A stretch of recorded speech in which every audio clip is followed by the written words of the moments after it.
We're just getting some breaking news. The president, Donald Trump, has announced sweeping tariffs on goods imported into the United States from all countries. April 2nd, President Trump in the U.S. declared it Liberation Day and applied tariffs globally. Tariffs are always taxed to sort of incentivize behavior within the country or even externally. How did you develop such a passion for pricing? How did that end up being your specialization?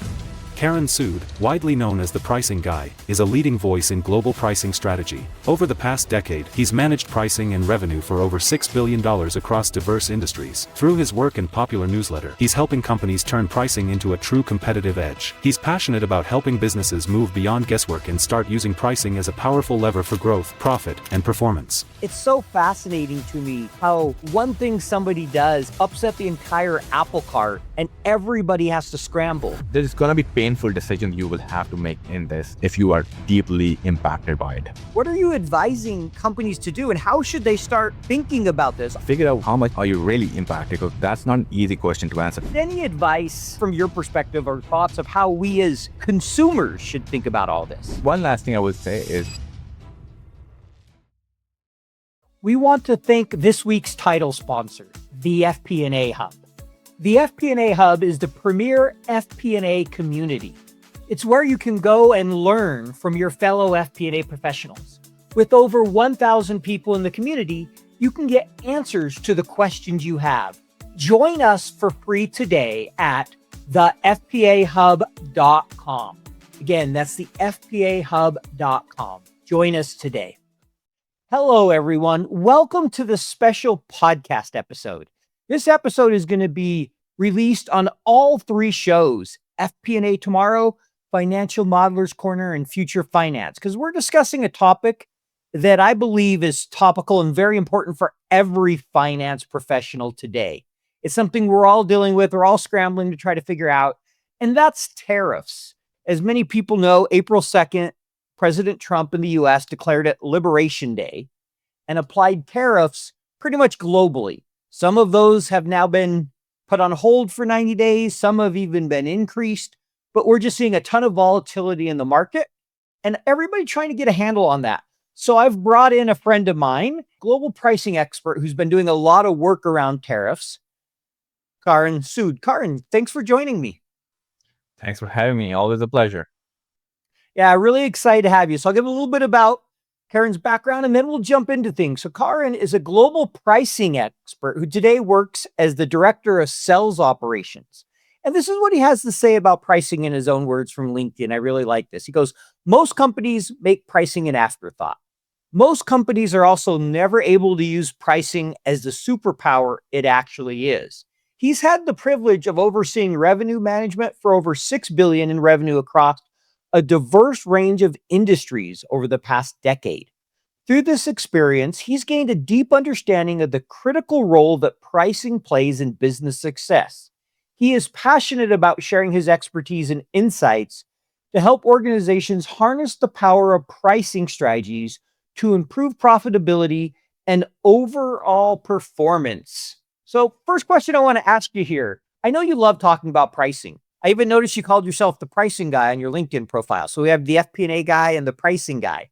But how did you develop such a passion for pricing? How did that end up being your specialization? Because that's not an area most people specialize in. No, I didn't even know something like this exists. You're not taught this in business school. I did my engineering and did my MBA after that here in Canada. And honestly, it was not something, and like we knew nothing. Pricing was 4 pages in a book in marketing, and that was pretty much it. I didn't think I would cross paths with it again, but somehow I stumbled in my first job. It was a good job. Somehow, I stumbled on this pricing role. I was going there to choose between 3 or 4 roles, and I got assigned pricing in that team. And I didn't know what to make of it. I'm like, okay, we'll start doing it. And then over time, then you started to build the knowledge and you started to build connections, and then you switch from one industry, from automotive to digital marketing, and you do the different kind of pricing. And then I moved to CPG and did a little bit something different in electronics and SaaS in between, etc.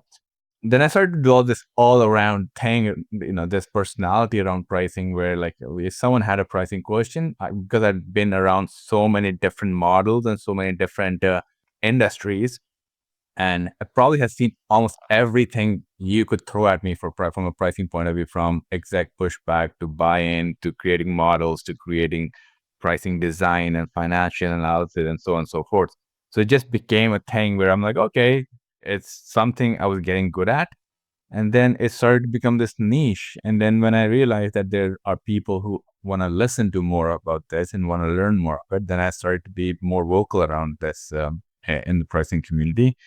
And honestly, it's helped me grow my skills, and I think it benefits everyone.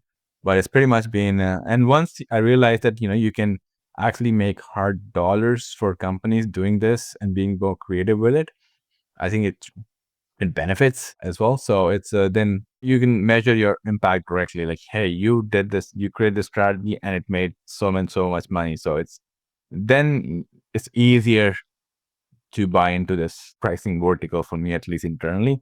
And yeah, that's how I came into pricing and stayed almost so. Cool. And, I know we'll be weaving pricing into our discussion, but before we jump into things around pricing, I want to talk a little bit about tariffs, because I've seen a lot of activity from you on LinkedIn. You've dug in pretty deep into what's going on here, from the US on these, worldwide tariffs, some countries that we've seen as much as 100%. So maybe can you start by sharing your initial reaction to all this tariff talk we've been dealing with the last month or so? I think it's really kind of exploded since President Trump became president of the US again, and that was part of his core policy. So what's kind of been, I know you're Canadian, and so you're not directly in the US, but this has clearly impacted Canada. So give us kind of your perspective as you watched all this unfold. Yeah, you sort of have to go back to where it all started, right? Like, tariffs are always and always taxed to sort of incentivize behavior within the country or even externally. So within the country, like President Trump or anyone in that position wanted a change in behavior in his consumers that almost like buy local and don't buy foreign.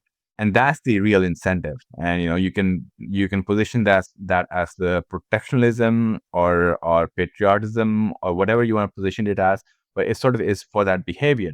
Now, how you grow that behavior in a truly global environment now, where tariffs were not something we used to think about, is key. And now, you could say that you could be very surgical. That any strategy like this, you could be very surgical, where you figure out, okay, what do I exactly need to grow, and which country is exporting that item so that I can actually grow that domestically. For example, let's say auto. If someone said, hey, I want to grow the domestic auto sector, so I'm going to restrict vehicles coming from Canada, for example, or Mexico.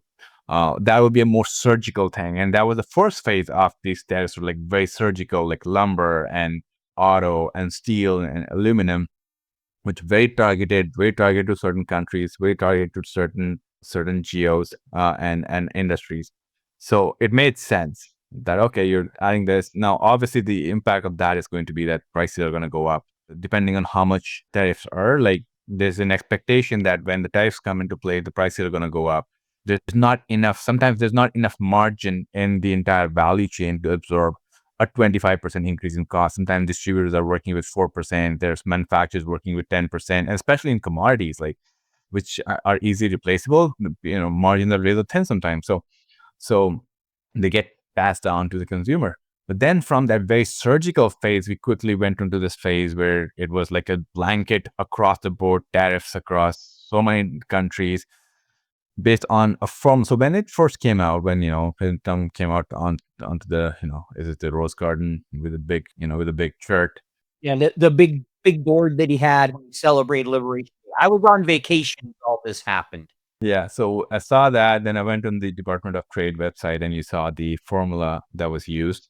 So at first, when I looked at the formula, I'm like, hey, that makes sense. I guess there's a method to the madness in a way, that how it was calculated. But then slowly you realize that a lot of vague assumptions were used in that formula, in a way that it assumed certain elasticity of goods for import. That assumed, for example, the elasticity of imports is 4.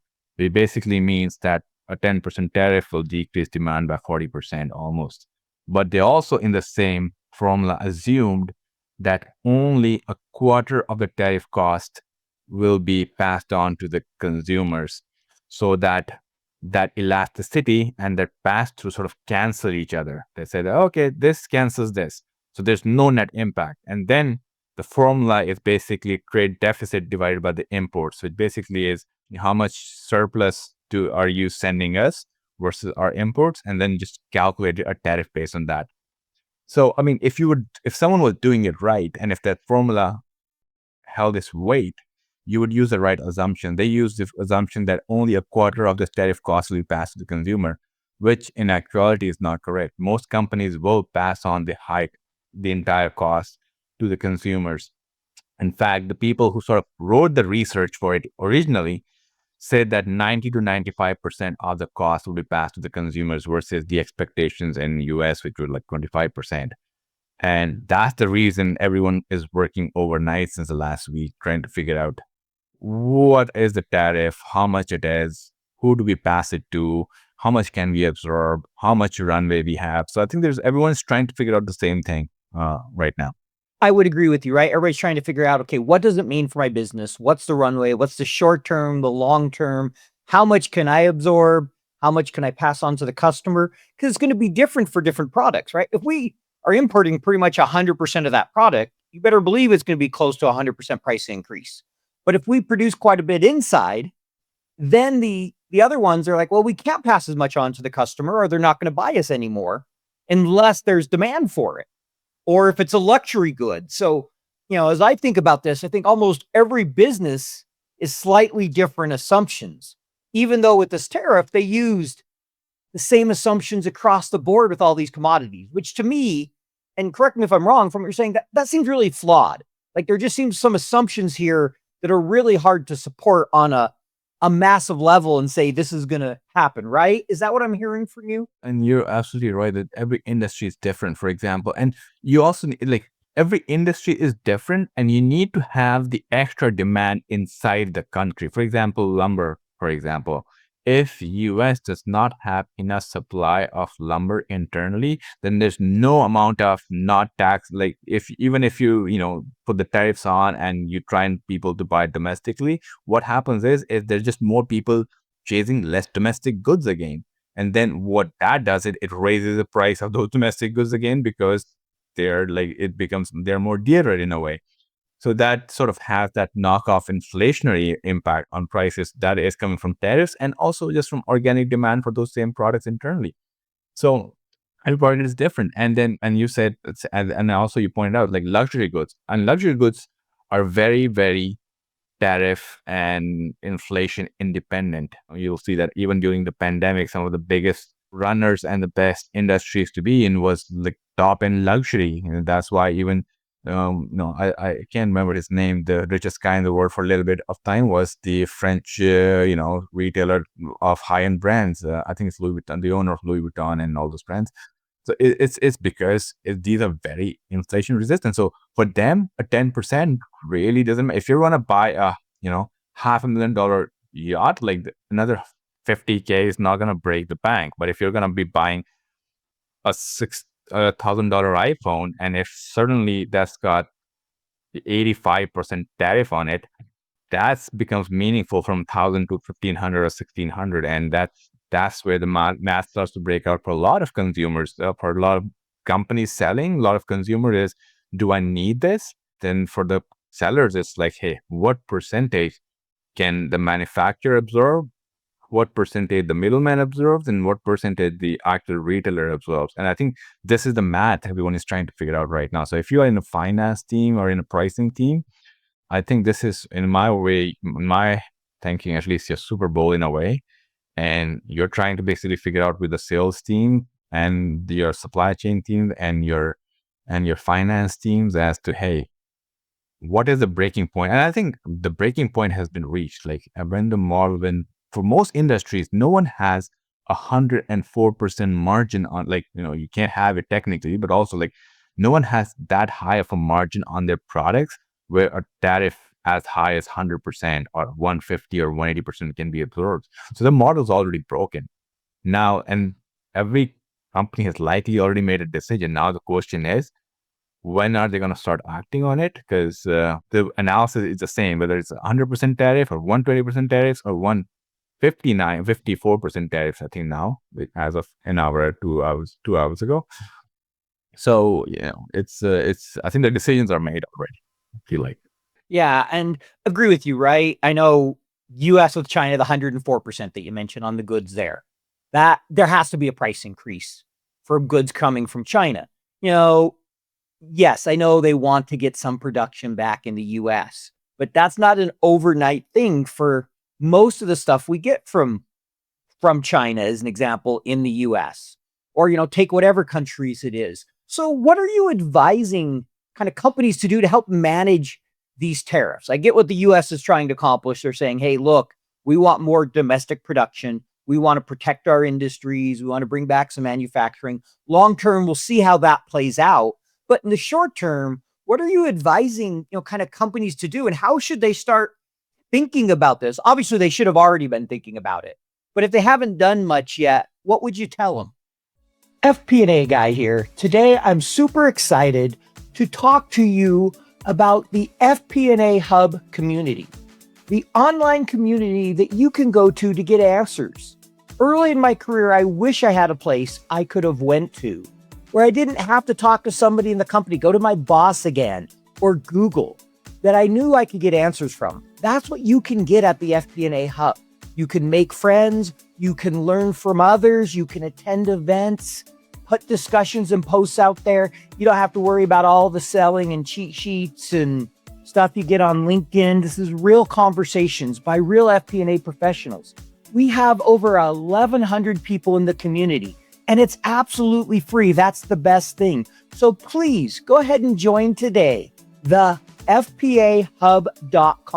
You can join for free at the FPAHub.com. And the FP&A Guy looks forward to seeing you in this free community. Join today. There's a general understanding, right? Like a lot of time, the general understanding is that, hey, businesses are efficient. If they knew there's the way to save money in their supply chain or in the product costs or in their sourcing, they would have done it by now. But that doesn't really happen. A lot of times we know that the business could be run a little bit more efficiently or the cost could be a bit lower. We don't do it for several reasons, because why change something that's not broken? If your business is generating money, it's generating margin, it's generating shareholder value, a lot of times people don't want to change it. They don't want to optimize their product or their costs or their supplier or their location. Like there's no incentive, for example, for Apple to go from manufacturing in China to manufacturing in US when you're selling millions and millions of iPhones already, or changing them based from China to some other country in East Asia, because it's working well. And why change something that's working well? A situation like this is sort of like that catalyst.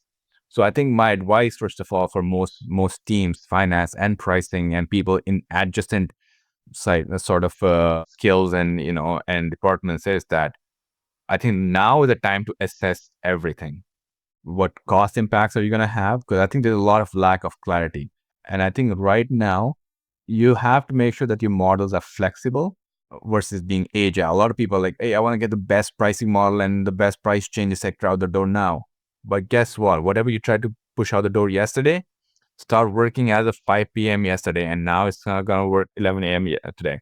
So take pause, figure out how much are you really impacted, because that's not an easy question to answer. There's a lot of ambiguity. When they say tariffs are 145%, they don't tell you the exact specifics of which country, which geo, or what product is excluded or what not excluded, and how it's calculated. Is it calculated on the absolute value of the product, or is it based on some parts or some parts are getting tariffed? So there's just a lot of nuance there. The first and foremost is to work with your legal team, to work with your supply chain team, and work with your finance team to basically figure out what exactly is that dollar impact. Then you got to go into the mode of figuring out, okay, how much of this costs and for how long can I absorb? If this is a trade war, how much ammunition do I have right now? And that's basically, how much money have you been made so far, how much you're going to make into these products, what is the alternative to doing this? Or is the alternative to doing this is that not selling at all, or raising pricing and going to almost nothing? So I think there's that trade-off people need to start weighing in now. And that trade-off only comes when you're really working cross-functionally to figure out and not working in isolation. Going in isolation, this becomes very easy. Finance could just say, hey, you know what? There's just so much loss, you're not going to do it. But if you go back and look at it strategically and say, hey, is that the right decision to make today? Because you have accounts you want to fulfill, sales channels you want to make sure the sales conversations are customers you have contractual obligations sector to, or you want to use it as a marketing ploy for yourself. There's just too many things there that it's not a binary decision as of yet, because it's changing constantly. What's true today and what may be a decision to turn down and turn off your taps today might change into something tomorrow, and then you might have a totally different strategy. So I think pause, work cross collaboratively, and then figure out what the pricing strategy for you is going to be for this. Are you going to absorb costs, pass on costs? Is it a hybrid approach? And what is the timing of that thing? Because people say, oh, raise prices. But guess what? Most contractual agreements anywhere in North America will have clauses for 60 days, 90 days, 120 days, and even like almost 12 months of contractual obligations or volume obligation that, hey, this volume is being bought at this price and nothing else, nothing else. And it's very hard to pass on those ones. So you need to gather all that information as well. And then just getting alignment from stakeholders. So what I'm hearing, and I think this makes sense, is the first thing you got to do is, one, make this a cross-functional exercise. There's no one department that should be doing this. There's going to be legal involved. There's going to be finance. There's going to be supply chain, sales, and start by, okay, what's the cost impact to my cost of goods sold? Which areas does this apply and how much? And, trying to get into that nitty gritty and making some good assumptions. Next, I'm hearing you're going to need a really flexible model. You're going to need to think about how you build a model in such a way that you can quickly adjust things and see different scenarios and ranges, because this is all unfolding real time. What was in place 2 days ago isn't what is in place today.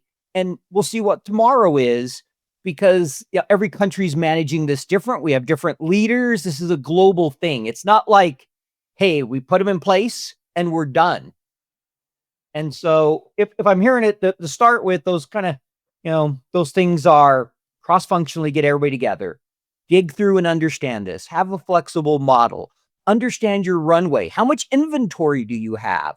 What do all your contracts look like? How much cash do we have on hand? What can we borrow? And so really it's kind of almost a health assessment from a company standpoint, a deep assessment on your supply chain and your cost cross-functionally, before you then start to get to the strategic of how do we manage this? There's this notion of these are all like whatever we discuss are all, I don't want to say they're short-term, but there's all short-term and medium-term changes. And the long-term changes coming out of this are going to be totally different, where you're probably rethinking everything on what countries you sell to, what countries you partner with, where your suppliers are, where you manufacture. Like there's going to be a more nuance to it than on the long term, and which will go into like bigger considerations. Like, for example, Apple is saying they're going to invest $500 billion into US facilities for phones and servers and so on and so forth. That's a long-term play. Will that have any impact now? No, but things like this will spin out of it, and that's the kind of broader strategies and broader, bigger play that will come out of it. Yeah, I'm hearing there's the short term, the immediate. What do we do in the next 30 days, 60 days, 90 days? There's the midterm. What does this look like 6 months, a year, maybe 2 years? And there's that longer term. What's the strategy for 5 years? I think a great example, I know you may have seen this, Jaguar Land Rover. They immediately said, look, we're not shipping anything to the US. They paused all shipping to the US, said, hey, we have some inventory there. We're going to take time and figure out what our strategy is. So short term, they said, we're not going to deal with it. Whether that's 30 days, 60 days, we'll see. Ford took the approach and said, we're going to give everybody employee pricing as a way to try to move inventory. And so it's really interesting to watch, because we're starting to see reactions from companies that short term and the long term. Like you mentioned, some of them are saying, hey, we're working to find ways to bring more stuff into the US, or, to basically some markets are saying, look, we're just going to ignore the US goods altogether. I know some countries have had protests where they're saying we're not going to buy US goods anymore. So you have the company response, you have the government response in this, and you have the consumer response. Yeah, it's just gonna be all this. There's a lot of pride and nationalism and patriotism that comes into play when the countries that play. You see that in Canada, for obviously as well a lot. So that will come into play, and how do you use that to your advantage is on you. Like companies like Ford are using it to their advantage in US because the timing is right. And and Jaguar's making the right move. And I think that's the calculated move, right? Like someone figured out and said, hey, it's not beneficial for us to sell and import vehicles in the short term. We'll sell the runway that they had for how many months or weeks. We'll do that. And, and we'll go from there in 4 to 6 weeks. Yeah, and I'm sure they'll look at it and say, okay, these are cars that are, because they have some luxury stuff. They're very price insensitive. We'll continue to send those and just pass it on. These other ones, maybe you'll see some discontinued. It's so fascinating to me. One thing somebody does can kind of just upset the entire apple cart and everybody has to scramble. I'm trying to think of a comparison in my lifetime to this. COVID in a different way, we all had to scramble. But this is in many ways, it was a known event, but kind of black swan in the sense of nobody really understands the full impact or what this is going to be like for everybody. We have ideas, but it feels like there's a lot of uncertainty. True. I think the only one that probably remotely mimics that to an extent is the financial meltdown from 2008, for example.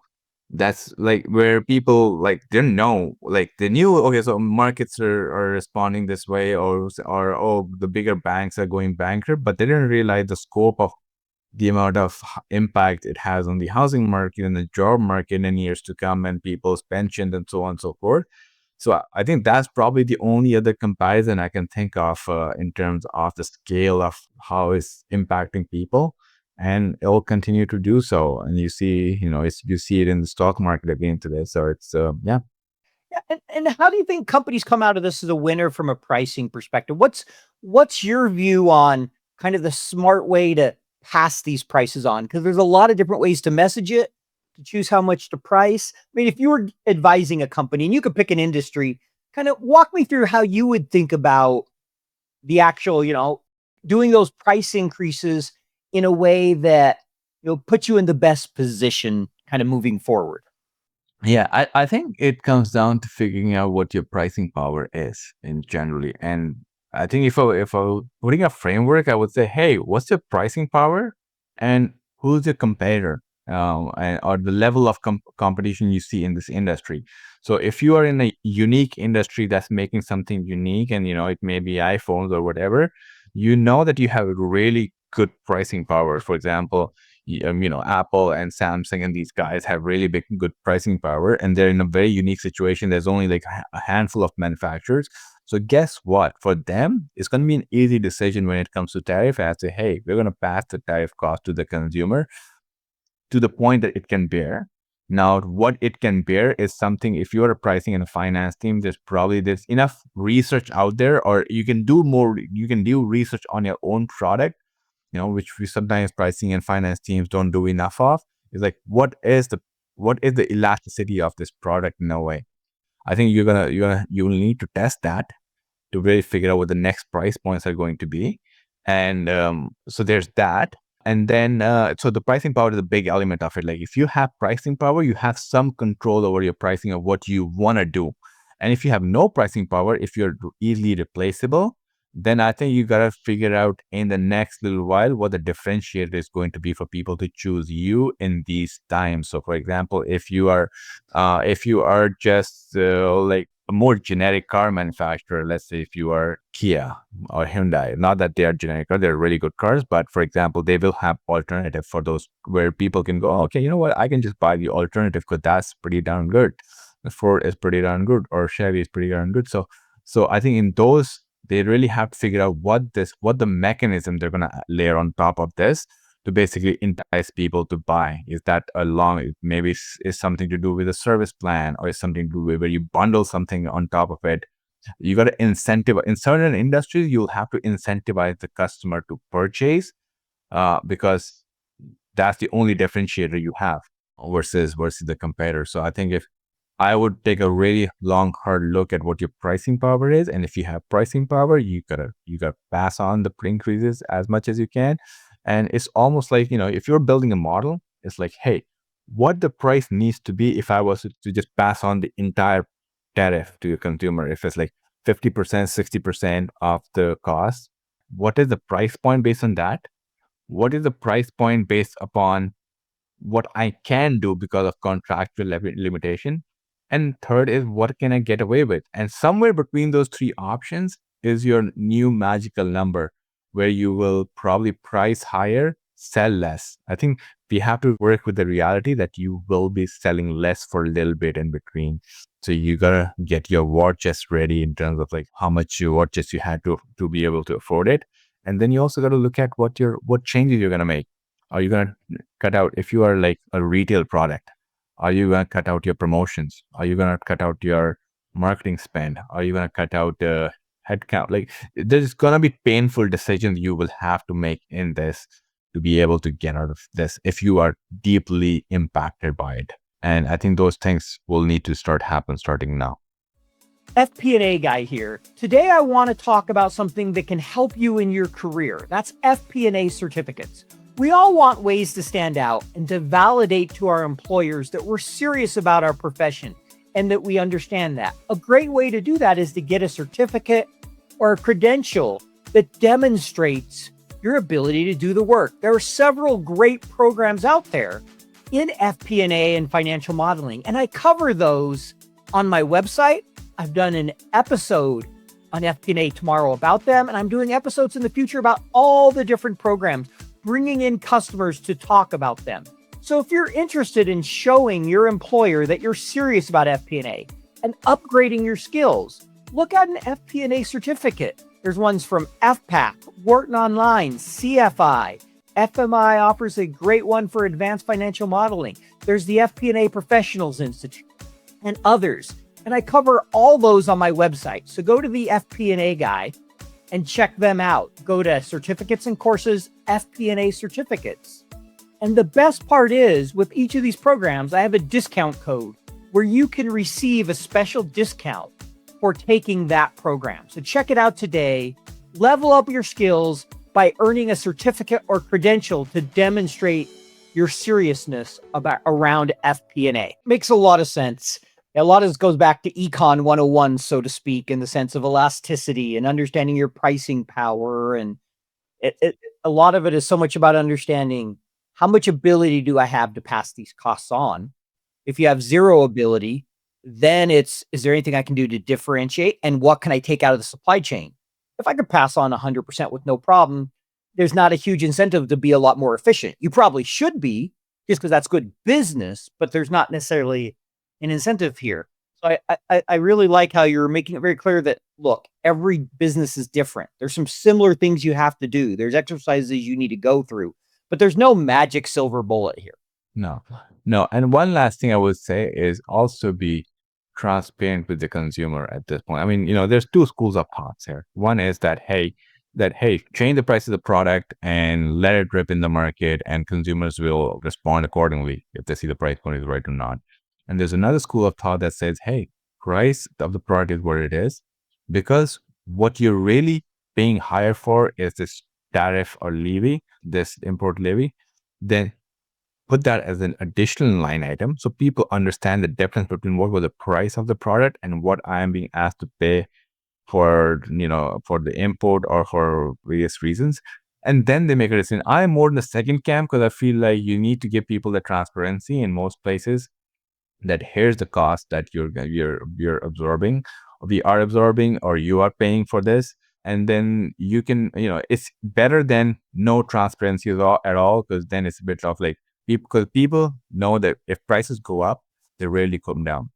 And if you bake it into the price of the product, that transparency is lost versus when it's just, and it's very common in B2B, in like raw material manufacturing and earth metals and all these places where they just add a line item for the tariff, which can be taken out, added back in, or increase or decrease as they want without changing the price of the product per se.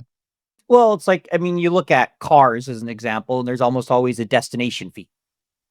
right? So you can see, okay, here's their MSRP suggested price. Here's you can add a line that says, here's kind of the tariff or whatever you want to call it.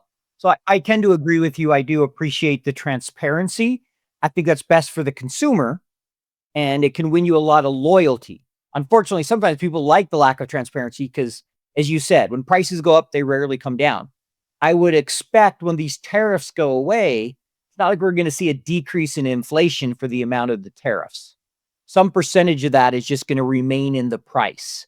And so I'd love to get your thoughts. Do you think, talking more big picture, and I realize none of us have the answers, but do you think this is going to lead to a global recession? How should we as individuals kind of think about this and prepare ourselves? We've talked a lot about financing companies, but any advice, kind of just from your perspective or thoughts of how we as consumers should think about all this?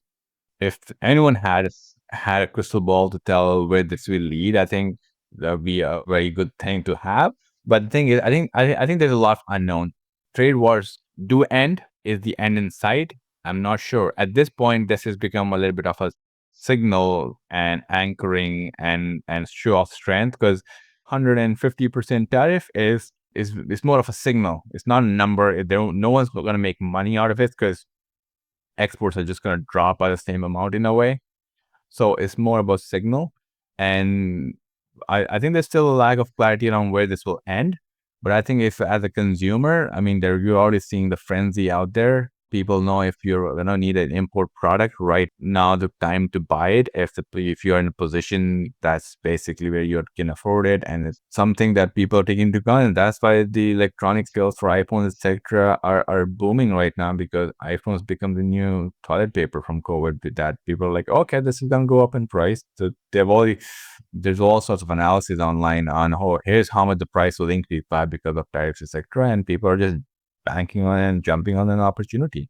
So I don't know. That's the only thing I'm seeing. But yeah, so I don't know. Outside of that, there's no way to tell when this ends and what are the strategies you can employ for yourself. I think you just have to make a best decision for yourself based on the circumstances are, where the prices are, where you're importing, what the alternative is going to be, and just make a decision accordingly. Like during COVID, a lot of private label brands benefited because people were like, hey, prices are too high for some of these items that are branded. I'm just going to go private label. I mean, and then private label benefited from that. So it's just another way how people make decisions around pricing and spending, etc. I'm hearing is really being educated, really kind of, and trying to make smart decisions as best you can. But as you said, if anyone had a crystal ball, please let me know because I can make a lot of money in the market with you. We can go in together, right? Oh, 100%. All right. Well, we have just a couple minutes left. I want to ask you just a couple questions to get to know you a little bit more personally. This is kind of a fun section we've had. We've talked quite a bit about tariffs and pricing. And so first one I'm going to ask, if you could have any superpower, have a little fun here. What superpower would you pick? Travel, like port myself from one country to another country and like do something like, see the world would probably be a good one. So basically like being able to teleport, so to speak. Like I could just go to Turkey in a blink of an eye. Yeah, teleport. Yeah, teleport. Yeah, I can just teleport myself. Yeah, so that would be a nice superpower. Rolling back years would be nice. Like, as you get older, you get nostalgic about the things you've done and not done. And like, that would be nice. But yeah, those two will probably be the superpowers I would love to have. I like it. If you could have any job in the world for 1 week, it could be a specific industry or person's job. What would you pick? That's a tough one. Yeah, that's actually a really tough one. Like I feel like I want to work in, like if someone said, hey, you can work in, again, it goes back to like many years ago, I interviewed for FedEx, and one of the perks of being at FedEx was that you had standing reservation. You just had to show up at the airport. I'm like, that would be a nice perk in the industry to work in. So maybe that is the kind of role you want to be in for some period and say, hey, this is how it feels to be. Like you just hop on a plane and go somewhere. I think someone has a travel bug. Yeah, I'm gonna probably think about that a little bit more as I walk away from here, as to see, hey, is there something that I would have loved to do? I'm sure there was. All right. Last question. What's kind of your favorite hobby or passion? What do you like to do in your spare time other than read, economic tariff things that are put out? Yeah, I mean, honestly, I read a lot, but yeah, I would default to like, I'm a ferocious reader. So I'm just reading newsletters or I'll read books and I don't listen to a lot of stuff. I don't watch a lot of TV. It just doesn't allow, the schedule doesn't allow. But I just love spending time with my family. I love spending time with my daughter. That's probably the other thing that I do a lot of. So Family and reading. family and reading, yeah. Any book you'd recommend to our audience? Is there a book out there that you think we should be reading? Yeah, I mean, there's tons of books. One book I think everyone should read is the Robert Cialdini's The Art of Persuasion. I think it's a book that everyone should read, like everyone. It tells you how to basically tells a lot about human behavior, how you convince people to do stuff for you, how you basically you model the kind of behavior in people, like how do you incentivize people towards you, etc. It's an all-around good book for anyone to read, regardless of any industry. Yeah, The Art of Persuasion is a must-read book. Talks about different tactics on how to gain authority and how to gain confidence and how to gain respect, etc. It's an all-around good book for people to read. Great. No, I've heard a lot of great things about that. I know The Art of Persuasion is so important, so that's a great one to mention. Kind of last question. If someone wants to learn more about you or get in touch with you, what's the best way for them to do that? Obviously, I am very active on LinkedIn, so that you can just find me on LinkedIn. I have a newsletter as well that they can subscribe to. It's called Pricing Tribe. I talk about all things pricing, discounting, careers in pricing, and which is very adjacent to almost pseudo finance in a way that, pricing and finance are very closely related. So, Yep. You can find me on LinkedIn. You can find my newsletter, and I would love to chat with anyone and everyone. I appreciate that. Appreciate you sharing that. Thank you so much for carving out some time. I know you're very busy. You've been in high demand these days with all this going on. I appreciate it. Karan, for joining me and for being on the show and being a friend. And I'm excited to share this next week, as this goes out. And hopefully we'll have a better idea of where things are going. But buckle up and let's see what happens here. But make sure you're taking the time to prepare yourself. Any last words before we let you go? Stay calm. Period is not going to be easy for anyone, for finance folks, for pricing folks, or anyone else who is in the weeds, figuring out what the impact of this is going to be. Stay calm. Don't make decisions too soon. Information is constantly changing, and strategies are constantly changing.